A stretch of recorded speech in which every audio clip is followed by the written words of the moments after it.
Hey everybody, Joe from Joe of All Trades here, bringing you another episode of Flick Picks.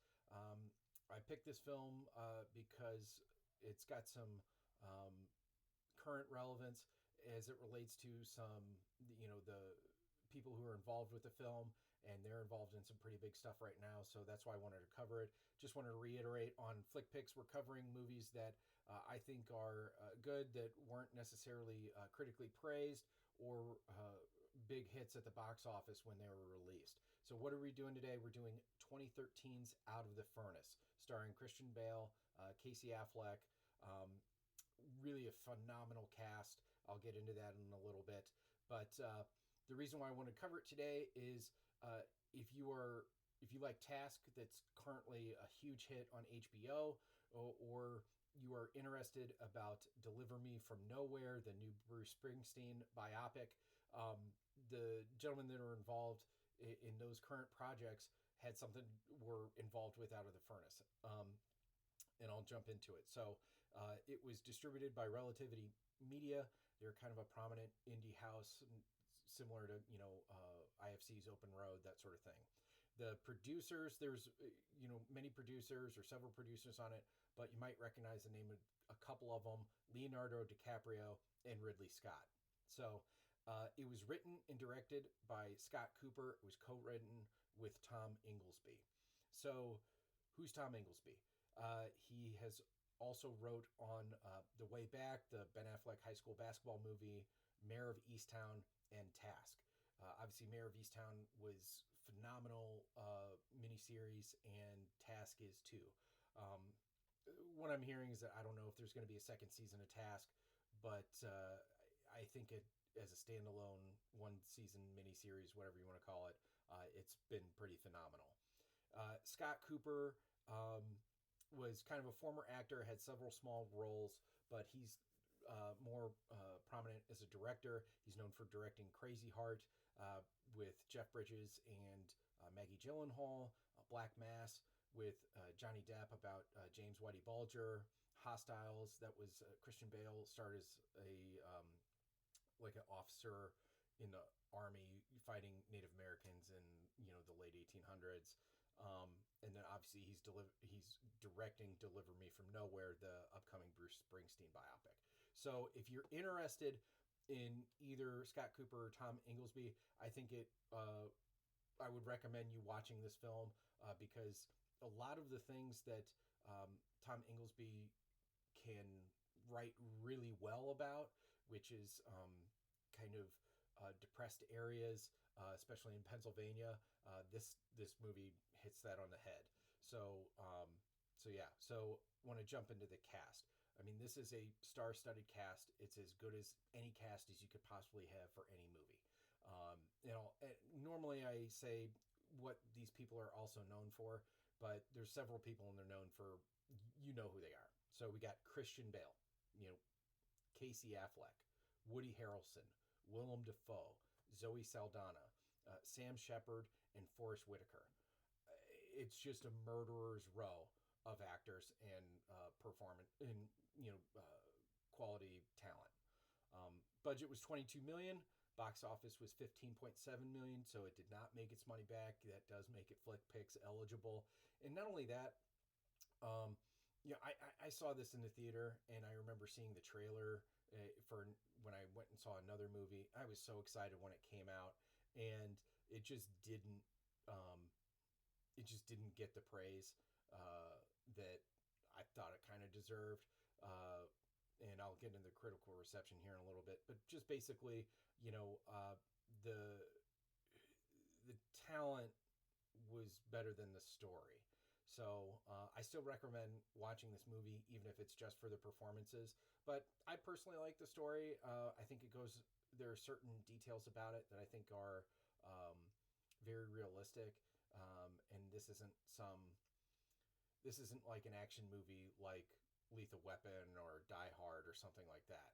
It is a much more subdued, I think it's more of a thriller than an action movie. And if you watch it knowing that or treating it as that, I think you're going to be more receptive to the story. So the synopsis.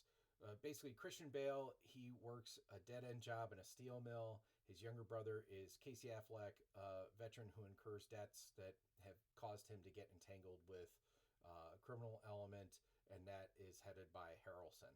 Eventually, Christian Bale has to go after his brother after he gets into trouble. As I said, the critical reception on Rotten Tomatoes, it's got a critical rating of 53% and then audience rating of 5.91 out of 10. The general consensus for the site says, while it may not make the most of its incredible cast, Out of the Furnace is still so packed with talent that it's hard to turn away. And I would agree. And especially if you're trying to supplement something like Task or the new Bruce Springsteen movie or other stuff by Scott Cooper, then I definitely think that you should watch this. Uh, I will say is Richard Roper, cinema journalist. He did have it as number 2 on his best of 2013 top 10 list. So and I think that that's pretty telling on, that there are some critics out there that thought that this was potentially Oscar worthy. I was hoping it was, but after I did watch it, I was like, yeah, I can see why it's not. But let me jump into my notes. So, like I said, phenomenal cast. These are some of the best performers in cinema for the past 30 years, 35 years, 40 years. So it's just an incredible cast. They know how to act. But can we all agree that Woody Harrelson is great no matter what he does?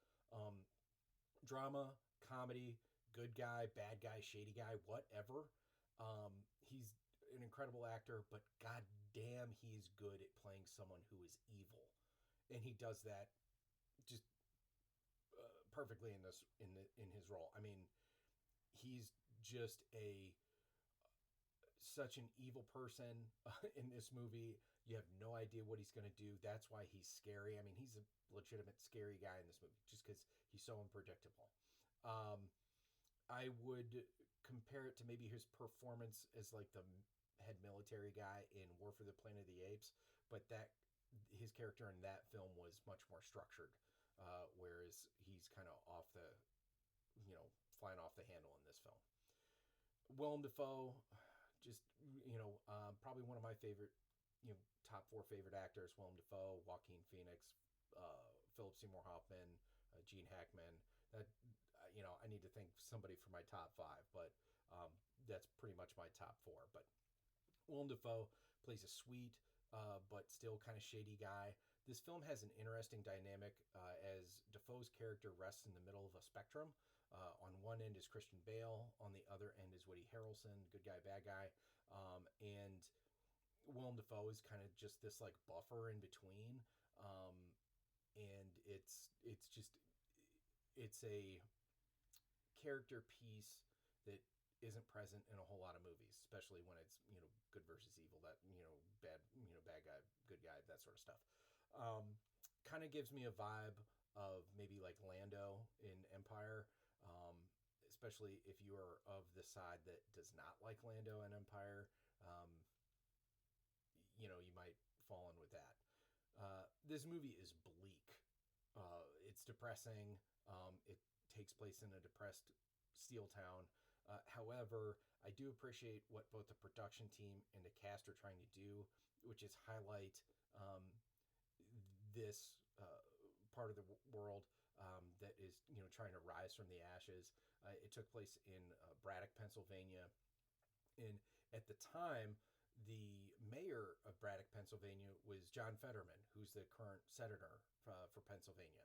And basically what he had done in that community gave him a lot of ammunition to pursue being senator, and obviously he was elected. So I think that the production team and the cast really appreciated what he was trying to do for his community, and they were hoping that this movie could kind of highlight the community in and of itself. Actually, in the film, Christian Bale has a tattoo on his neck, and it's the zip code, I think it's 15104. And the tattoo that he has on his neck, I think, is either identical or similar to a tattoo that John Fetterman has on his arm. So just kind of as an homage. So I thought that was pretty cool. I'm always compelled by brother stories, and this is no different. I, you know, grew up and spent a lot of time with my brother who's 5 years older than me. Um, and so when there's two brothers going through some shit, I usually, find it pretty compelling. And this is no different. But I think that the the acting and the brother relationship of this film goes above and beyond. You've got Christian Bale and Casey Affleck just cooking off of each other. You have no indication that these guys are acting. You'd be watching this and you can absolutely see them as brothers, and just their ability to kind of vibe off of each other or feel off of each other, and they've both been through hell, whether it be together or apart, and they can kind of you can see the pain in their eyes and how they commiserate and that sort of thing. So it's pretty powerful in terms of watching them go feed off of each other. Zoe Saldana is also fantastic in this movie. The movie addresses how life doesn't turn out how we hope or how we expect, how wrong place, wrong time can really, little events or what you thought was little at some point in time can be so major and impact your life forever. And the character of Zoe Saldana that she portrays really, is the main part of that story that is being told. So she's just incredible, and obviously, Sam Shepard. I don't think he's since passed away. I don't know if he lived too long after this film was made, but he's kind of got his. It is kind of like a swan song of guys that he typically portrays, which are smart, rugged, soft spoken, but leaves a lasting impression on you. And then the funny thing about this is Forrest Whitaker is kind of like a background character, an ancillary character. I mean, he's way overcast. You could have put it that guy in his role, but the fact that he's in it obviously makes the film that much better. So some other facts or some other background information. It's kind of interesting that Woody Harrelson's character is supposed to be a part of a band that's within the Ramapo in indigenous community. And I haven't done a whole lot of background research on them, but it is a group that's recognized by the state of New Jersey as like a tribe, but not federally. In the movie, Woody Harrelson's last name is DeGroat, which is a common last name within the Ramapo indigenous community, and obviously that community didn't take too well to this movie and the portrayal of potential members of its community. A group of persons that are within the Ramapo indigenous tribe community, what have you, they did file suit against the makers of the film. However, it did end up being dismissed because the movie wasn't portraying any specific persons. It was a fictitious person with just a background that's common to the plaintiffs. So all in all, I think that this is a really good movie. I really like the performances. The story leaves a little bit to be wanted. However, I think I like it.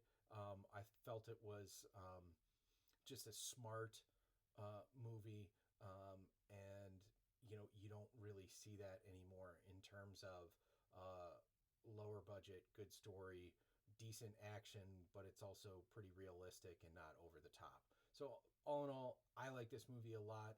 I would recommend it, and especially if you are trying to supplement Task or supplement other Scott Cooper works. So go ahead and check it out.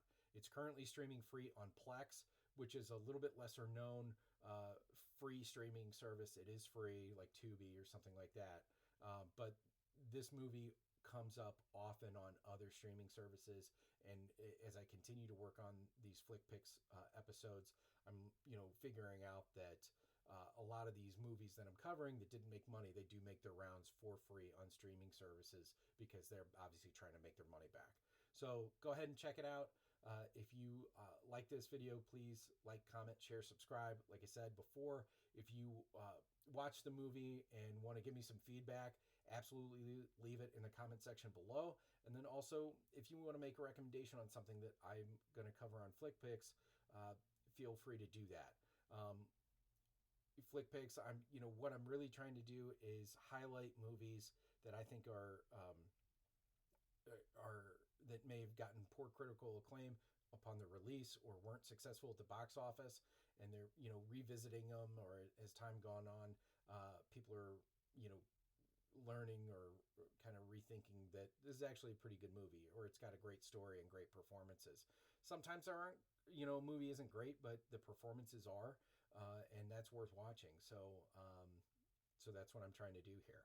So thank you for your time, and take care. All right.